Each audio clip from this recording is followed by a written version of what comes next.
Hi everyone, welcome back to my channel. My name is Daniela, and this channel we do crafting, cocktails, cooking, art, all sorts of good stuff.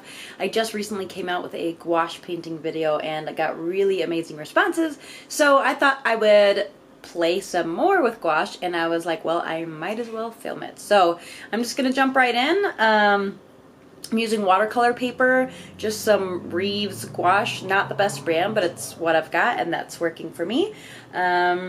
And I've got my watercolor paper taped off some painter's tape to create a nice border and a little bit less warping here. So that's about it. I hope you guys enjoy this second video of painting with gouache.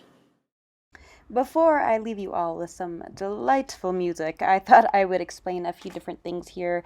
I'm doing a wet into wet technique here, which means I'm laying down some water and then taking some wet gouache paint. I water down my gouache and I'm going over it.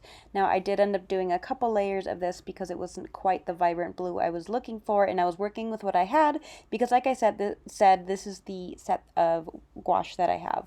I am going off a picture that I took myself of a local historical church near where we live, and it's really beautiful. I took this picture last summer and I thought it would be a really nice one to paint. When I was watching tips and tricks videos, one of the suggestions was to paint pictures that you have taken because you will be much more invested in them, and I found that to be totally true, so that's what I'm doing here. I'm doing this basically from background to foreground, so the very, very background is the sky and some of that groundwork here. So I'm just basically building the layers as I go.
Something I learned while I have been playing with gouache is just trusting the process and knowing that it's okay if it doesn't turn out exactly like the photo. Both this one and the last one I made, which I will leave down below and in a card above, is that not every single detail has to be exactly perfect. For example, I'm going to go into painting the base of the church in just a minute here. And I was like, how am I going to get all these bricks? How am I going to make it look alike? And really, I just kind of randomly placed my bricks and tried to place similar colors around each other. Same with the trees here, is I just did my best to at least get the right colors and make sure that there was some sort of light source or dimension going on here, but really just trusting that it's going to work out and playing with it that way. I think if you get hung up on every single minuscule detail, it just makes it a little bit harder for yourself to kind of wrap your head around it. So I did that in this one, and I ended up really liking the end. I was feeling a bit nervous, like the other one I had made was just beginner's luck, but I really ended up liking how this one looked as well. Something else I learned too is a lot of these colors, and maybe it's just the color palettes I chose for the last one and this one, but really mixing and playing with the colors. And maybe I've got a yellow brown and a darker brown and the greenish, and I kind of mix them all at different times to see what colors they can create and how they can complement each other throughout this painting.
Before I forget, I do want to invite you all to like, comment, and subscribe on my video, and check out my channel for other painting tutorials, watch me paint, cooking videos, crafting videos, and all the good things in between. It really helps my channel grow when you like, comment, and subscribe. So I invite you to do so, and I hope that you do.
As you can see here, I am building now into the foreground, which is that frontmost area, and I found that before I add any specific details like bushes or rocks or anything like that, it adds a lot to add some texture to the ground. This is something I learned while experimenting with my last painting that I carried onto this one. So I'm just using different tones of like a yellowish, beigeish color to create some texture before adding any specific details.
painting is really coming together at the end here, and I absolutely love it. Let me know if you've ever used gouache before, and or if you enjoy these kind of watch me paint type of videos. I also have a couple tutorials if you'd like to see more type of painting tutorials or crafts or whatever you might like to see. I would love to hear your suggestions in the comments down below.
Peeling off that painter's tape has got to be one of my favorite parts of this because it's all coming together. You see those nice crisp edges, and the frame that you created by taping those off also helps keep it from warping a little too much. It does warp over time as it dries, but it does help at least a bit.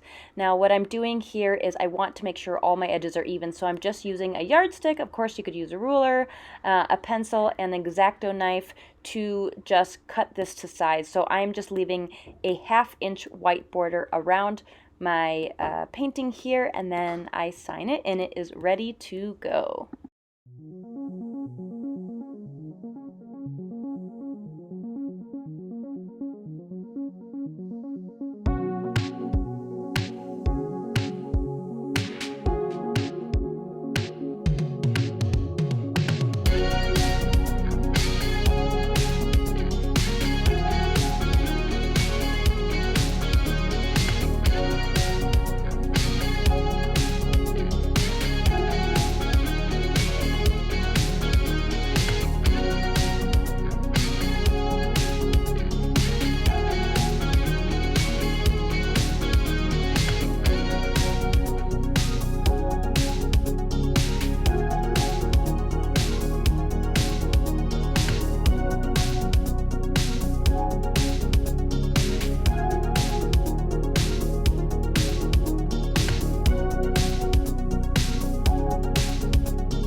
Here is how the final painting turned out. I absolutely love it. Like I said, I just had to trust the process, make sure I got at least the necessary details, and then worked with it as I went, adding lots of layers and depth and mixtures of colors to really make it all nice and cohesive. I hope you enjoyed this video and feel inspired to paint yourself, whether it's with gouache or watercolors or oil or acrylic, whatever it may be. And I so appreciate you being here.